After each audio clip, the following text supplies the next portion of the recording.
Il y a un auteur qui a dit, il y a 2 dates importantes dans notre vie. Le jour où nous sommes nés et le jour où nous découvrons pourquoi. L'intérêt de connaître sa mission de vie, c'est vraiment de pouvoir vivre une vie utile et heureuse. Parce que je l'ai dit plus tantôt, nous sommes une solution à un mal de la société, juste une réponse. Qu'est-ce qui est le plus important pour moi? Quelle est ma raison d'être sur Terre? Que dois-je faire? Y a-t-il des projets qui me tiennent à cœur? Ma vie a-t-elle de la valeur? Ce sont entre autres des questions que certains se posent tout le temps et d'autres sont amenés à se les poser un jour pour trouver ce qu'on appelle sa mission de vie.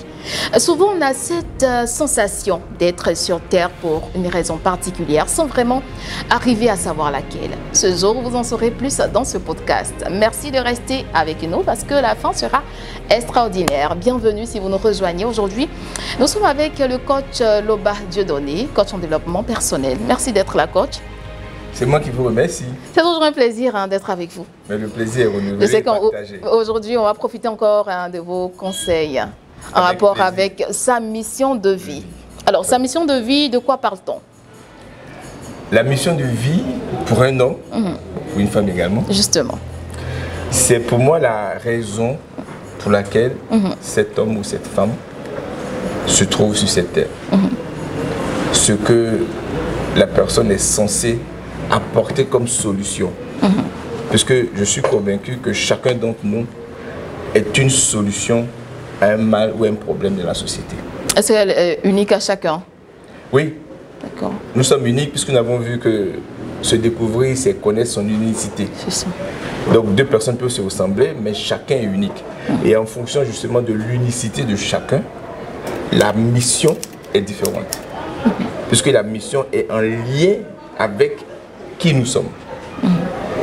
Du coup, les réponses que moi je dois apporter à un problème ne sont pas textuellement les réponses qu'une autre personne doit apporter à d'autres problèmes. D'accord, donc l'atteinte des objectifs ou, comme vous l'avez dit, la manière de remplir la mission ou la mission, du moins, est individuelle. Il n'y a pas de mission qui se ressemble, pas du tout, non? Prenez l'exemple d'un corps humain. Le corps humain est composé de plusieurs membres. Et chaque membre, chaque organe a sa mission particulière. Mais vous pouvez avoir 2 bras, un bras gauche, un bras droit. Les 2 bras se ressemblent. Donc on peut dire que les missions sont similaires. Mais la mission du bras droit est différente de la mission du bras gauche. Voilà. La mission du nez n'a rien à voir avec la mission des cheveux. Donc en fonction du profil de chacun, il y a une mission particulière qui lui est adressée, qui peut par moment ressembler à la mission d'une autre personne. Mais ce n'est jamais la même mission. D'accord, d'accord. Mais après, est-ce que ça a l'air en fait, ou bien c'est relatif au talent que nous avons? Oui, absolument. Puisque vous êtes équipé pour réaliser une mission. Donc votre mission est intimement liée au talent et aux capacités que vous avez. Or, nous n'avons pas tous les mêmes capacités. D'accord. Du coup, la mission de Dieudonné Loba est taillée par rapport aux compétences, aux capacités, aux passions de Dieudonné Loba. Et je suis le seul à pouvoir réaliser la mission qui est la mienne. Donc on a une ou plusieurs missions de vie? On peut avoir plusieurs choses que nous faisons durant notre vie, mais on a une mission. D'accord. On a une raison principale pour laquelle nous sommes sur cette terre. Cela n'empêche pas que nous ayons à faire d'autres choses. Mais l'essentiel, la matière première, la raison première pour laquelle nous sommes là est unique. C'est notre mission de vie. Donc la mission dont on parle ici est afférente à quel département de notre vie ou compartiment de notre vie? La mission d'une personne est unique, quel que soit le plan sur lequel on prend la personne. Il y a 3 plans. Le plan personnel, le plan professionnel et le plan spirituel. Ma mission de vie sera l'intersection de tout cela. Ce que je suis censé faire sur cette terre, je vais le faire dans ma vie personnelle, dans ma vie familiale, dans ma vie professionnelle et dans ma vie spirituelle. Donc je ne fais pas de dissociation. Il n'y a pas une mission pour un aspect de ma vie. Il y a une mission pour ma vie intégrée. D'accord. Donc si je suis par exemple quelqu'un qui réconforte ou quelqu'un qui enseigne, cette vocation d'enseignant, je l'aurai à faire aussi bien en famille, dans le milieu professionnel ou dans ma vie spirituelle. Quel que soit le pan de ma vie qui est pris en compte, ma mission reste la même. Donc une seule mission, hein?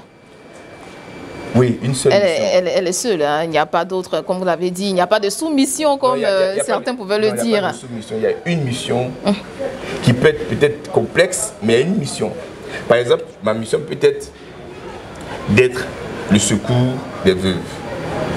Je suis venu sur cette terre pour être un réconfort pour des veuves. Mais comment vous savez que votre mission, comme l'exemple que vous avez donné, est venir au secours, hein, des veuves? Comment savoir que notre mission est de faire ceci ou faire cela?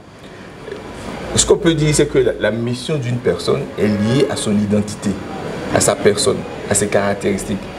Je dirais, si vous avez entre vos mains un téléphone, vous pouvez savoir à quoi est destiné un téléphone. Si vous avez entre vos mains une aiguille, vous savez à quoi est destinée une aiguille. Donc, en fonction de qui vous êtes, on sait à quoi vous êtes. Vous devez savoir à quoi vous êtes destiné. En même temps, vous parlez, là, il y a une question de connaissance de soi qui rentre en ligne de compte. Absolument, puisque la mission et la connaissance de soi sont liées. Pour connaître sa mission, il faut absolument savoir qui on est. C'est parce que je sais qui je suis que je sais ce à quoi je suis appelé. Parce qu'on ne peut pas appeler une personne dans un domaine qui n'a rien à voir avec ses compétences, ses passions. Si je n'aime pas, par exemple, le journalisme, je n'aime pas du tout. Je déteste rapporter des informations. Ma mission ne peut pas être celle d'informer. D'accord. Voilà. Donc il y a une question d'amour en fait, de ce qu'on fait qui rentre en ligne de compte. Je dirais de passion. De passion. C'est-à-dire que votre mission est liée à vos passions. C'est parce que vous êtes passionné de sport, vous êtes passionné de telle activité ou de telle chose que vous allez voir que votre mission de vie est liée à votre passion. Parce que le Créateur ne peut pas vous donner une mission qui n'a rien à voir avec votre passion. Autrement dit, il vous mettrait dans une situation inconfortable. D'accord. Voilà. Donc, votre mission, vous allez pouvoir reconnaître votre mission au regard de vos passions, de ce que vous aimez. Parce qu'on doit faire notre mission avec plaisir, avec joie, avec entrain, et non pas sous l'effet de la contrainte parce qu'on n'aime pas. Et donc, c'est quoi l'objectif, tout ça? L'objectif de quoi? L'objectif, en fait, de sa mission de vie, de connaître sa mission de vie et autres. L'objectif, hein, par la suite, c'est quoi? La mission de vie, si vous la connaissez, vous arrivez à réaliser cette mission et avoir une vie heureuse. Ok. Mais si vous ne connaissez pas votre mission de vie, vous faites une chose qui n'a rien à voir avec votre mission de vie, vous allez constater que votre vie n'est pas heureuse, votre vie n'est pas épanouie. Je prends mon exemple. J'ai pendant longtemps travaillé dans le domaine de la finance. Cool. Professionnellement, pendant plus de 20 ans, je travaille dans le domaine de la finance. Mais je ne me suis jamais senti épanoui. Mais depuis quelques années que j'ai découvert mon talent et ma passion pour le développement personnel, je pense que je suis épanoui parce que je fais quelque chose qui est en phase avec mes passions. Voilà. Donc, l'intérêt de connaître sa mission de vie, c'est vraiment de pouvoir vivre une vie utile et heureuse. Parce que je l'ai dit plus tantôt, nous sommes une solution à un mal de la société, juste une réponse.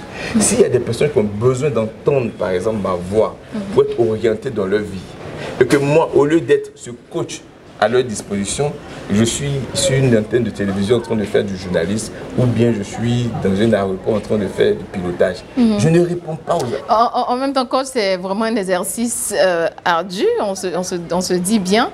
Mais comment trouver sa mission de manière factuelle? Qu'est-ce qu'il faut faire pour trouver cette mission de vie? Et puis, en combien de temps on peut la trouver?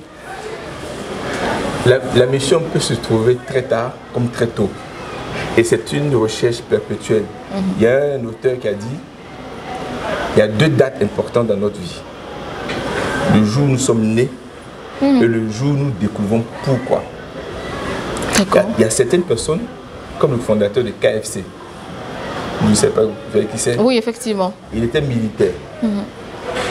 Donc, il défendait, entre guillemets, son pays.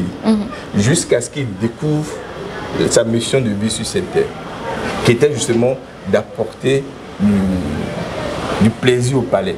C'est comme ça qu'il a créé sa chaîne de restaurants KFC. Il a découvert très tard. Donc on peut chercher sa mission de vie pendant longtemps et un jour découvrir sa vraie mission.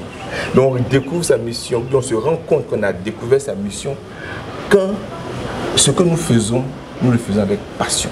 D'accord. Quand ce que nous faisons correspond à nos aptitudes, quand ce que nous faisons nous rapporte des revenus. Et quand on trouve sa mission, on le sent tout de suite et on le ressent comme tel. Ça, c'est ma mission. Donc, et tant qu'on ne trouve pas sa mission, il y a un manque dans la joie, dans l'épanouissement. On peut avoir beaucoup d'argent, mais on n'est pas heureux. Je peux être journaliste, je prends toujours votre cas. Avoir une bonne audience, mais je ne suis pas heureux. D'accord. Donc, ça veut dire qu'il faut chercher encore. Hein. Il faut faire une introspection. Exactement. Jusqu'à ce que vous trouviez l'activité que vous faites avec joie, avec passion, qui vous épanouit et qui rend service à l'humanité. Donc, dans votre cas, vous avez fait une reconversion. Totale. Parce que j'avais jamais su quelle était ma mission. Jusqu'à ce que, par les concours des circonstances, je me rends compte que je suis un faiseur de roi. D'accord. Je suis une personne qui est équipée pour accompagner d'autres personnes à atteindre leurs objectifs de vie, à devenir des meilleures versions d'elles-mêmes. Merci, coach. Bref, précis, concis. Hein.